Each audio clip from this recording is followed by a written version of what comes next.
de ceux que vous avez remplacés. D'accord. C'est ça le problème. D'accord, mais dans le sens politique ba ndege ni lim nañ sànq kenn ki di Abdourahmane Diouf, mais y a une autre personne boo xam ne en l'occurrence ñu bari dañ ne Mimi Touré lay waxal pour benn rapport. Nan nga gisee tamit cette relation là bi exister des alliés en même temps des problèmes au sein d'une même coalition ou bien au sein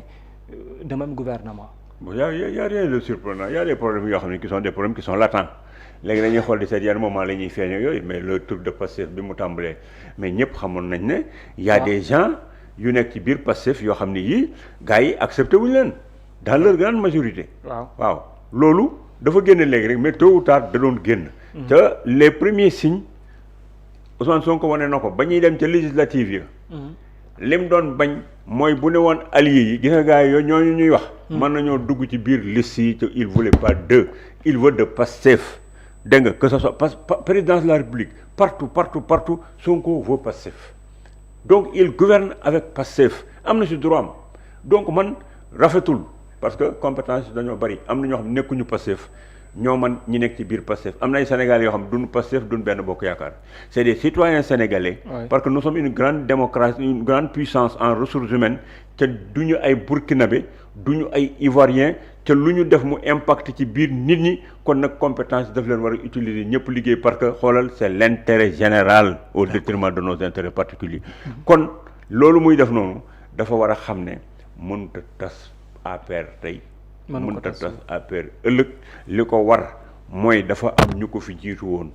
bind seen ay page histoire moom li mu war a def dafa war ne man daal Macky Sall ak lu mu fi mun di def ci infrastructure xam nga Macky Sall bi mu liggéey dafa noonu Abdoulaye Wade c'est un bâtisseur lu mu mun di def danaa fexe ba def li ko ëpp moom xam lu mu war a def danaa fexe ba def lu ëpp li Macky Sall def sur le plan des libertés danaa fexe ba boo fi nekkee bu jóge fi kenn du fi tere ay marche les expressions plurielles dama leen di sauvegarder la presse dont on parle je vais en faire benn allié parce que presse dafa mission de service public bu ko defee nga ànd ak ñoom ñu ànd ak yow def seen mission de service public du tere ñuy informer juste et vrai en respectant leur déontologie. C'est possible tey bu lancer woon un appel mbaa Diomaye lancer un appel je te jure la presse va répondre te buñ ci jógee dañu am un nouveau départ xëy nga un peuple dafa war a toog ba yàgg mu am un nouveau souffle et toute contradiction tout problème qui se pose le professionnel daf koy utiliser de façon positive pour que bu ëllëgee la amoon dootu am et que mu avancer dans la bonne direction et c'est possible il n'est jamais trop tard pour ce pays-là il faut que Ousmane Sonko accepte deux choses bu ñu ko xamut duñ dem mooy benn ils sont des serviteurs de la République ñaar leur contrat est à durée déterminée kon bu ñu xamee ñaar ñooñu ak it xam ne intérêt général la ñu war a gérer parce que le Sénégal ne leur appartient pas même bu ñu amee 2 mandats il arrivera un jour où le président Diomaye ou bien lui président de la République ñu dox ci tapis rouge boobu dem ba génn ci buntu palais bi yëkkati seen loxo comme ni ko Macky Sall defoon nii di ko def Diomaye ce geste de Macky Sall jox la clé yi nga accompagner ko muy dox di dox ba génn palais bi tourner xool la def nii loxoom dugg ci otoom moom kenn wuti këram gis nga ça doit être gravé dans la mémoire de Diomaye. pour que ñu xam noonu Diomaye peut gouverner confortablement avec Pastef. mais Diomaye il a un appareil gis nga ñii ñoom Pastef li ñuy gëmloo taxawul. maanaam. xoolal la séparation là pour dire que ne woy boo nekkee président de la République da ngay dem fële bokkatoo ci benn parti Diomaye est un pur produit du Pastef c'est un militant de Pastef. qui est devenu président de la République. Il faut qu'on arrête de jouer et d'essayer de tromper les gens. Diomaye est militant de Pastef, il est président de la République, c'est Pastef qui est à la présidence de la République et qui est à la primature. Donc il faut que mu leer. waa Pastef la doxalin gi dafa des ci wetu Pastef. dama ne. militantisme Diomaye. dafa xaw a nekk en retrait. Diomaye est-ce que loolu nga gis tamit Diomaye li muy def dafa nekk ci position d'un président de la République. D'accord. Qui a prêté serment. De servir la République, de protéger les personnes et leurs biens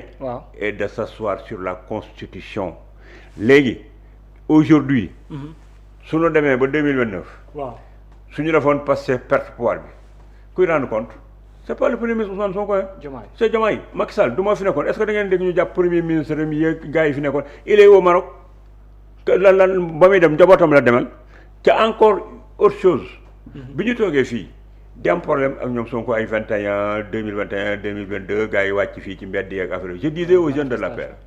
arrêtez une chose parce que su ngeen amee réflexe di ngeen xam ne un parti au pouvoir mënta tëye une manifestation de rue mënul dara contre une guérilla urbaine à partir de ses militants ce sont les forces de défense et de sécurité ñoom ñooy toog bu problème bi amee la xam nga lan ngeen def seen téléphone seen smartphone ngeen di toog yow seen i téléphone di wax ana gaaya comme ni ko Habib Sy doon waxee président de la République moom njabootam képp ak force de l'ordre yi ñooy nekk ci mbedd mi il faut arrêter parce que aujourd'hui la mobilisation de Pastef aujourd'hui est-ce que xam ne su opposition toogoon commencé di lakk dëkk bi est-ce que xam ne la mobilisation de Pastef que vous avez là ne peut rien contre xoolal 100 personnes ou bien 500 personnes ou bien 800 personnes de l'opposition parce que bu gaa yi wàccee ci mbedd mi Kébé est-ce que dañuy sol ay maillot déedéet pour nga xam ko bokk ci camp bi ko bokk ci camp bi ay télescopage yàq bien mort d'homme et tout bu paree force de l'ordre yi la ñuy tasante kan mooy responsable c'est Diomaye qui doit assurer la sécurité des biens et des personnes. S'il ne peut pas diriger le bu boobaa dañ la naan comme yow tu es incapable d'assurer la sécurité du pays faute nga def nga faute Diomaye il sait que c'est lui qui va rendre compte. Donc il se met dans une position de président de la République. Mais ñoom ñaar war nañoo am l'intelligence comme quoi que il ne doit pas décevoir ces jeunes-là yi toog fële ca kii bi kenn waru leen a jox ay mots d'ordre de division. D'accord te ñoom ñaar. war nañoo def attention ci benn affaire comprendre une chose les Sénégalais yi ngay gis nii ils ne sont pas pour les personnes ils sont pour les fonctions te képp koo xam ne ci bëgg nga xam ne Sénégalais ci fonction lañ nekk c'est pourquoi quand les premiers ministres ak ministres yi bu ñu paree ils vivent la solitude seen téléphone portable dootu sonné kenn du leen seet c'est parce que les gens n'étaient pas avec eux ils étaient avec la fonction képp ku ci perdre sa fonction tu deviens un simple citoyen boo gestoo di nga xeeb sa bopp kon il faudrait que ñuy def paramètres yooyu ñu di ko kii ku fi toog fi di yuuxu di la déifier gis nga bis boo perte fonction bi mu wóor ne amatoo décret mu wóor ne amatoo possibilité pour jox ko poste boo tegee sa kër di nga fa wéet. D'accord il faut qu'ils comprennent cela. D'accord doyen ñu jàll également ci beneen point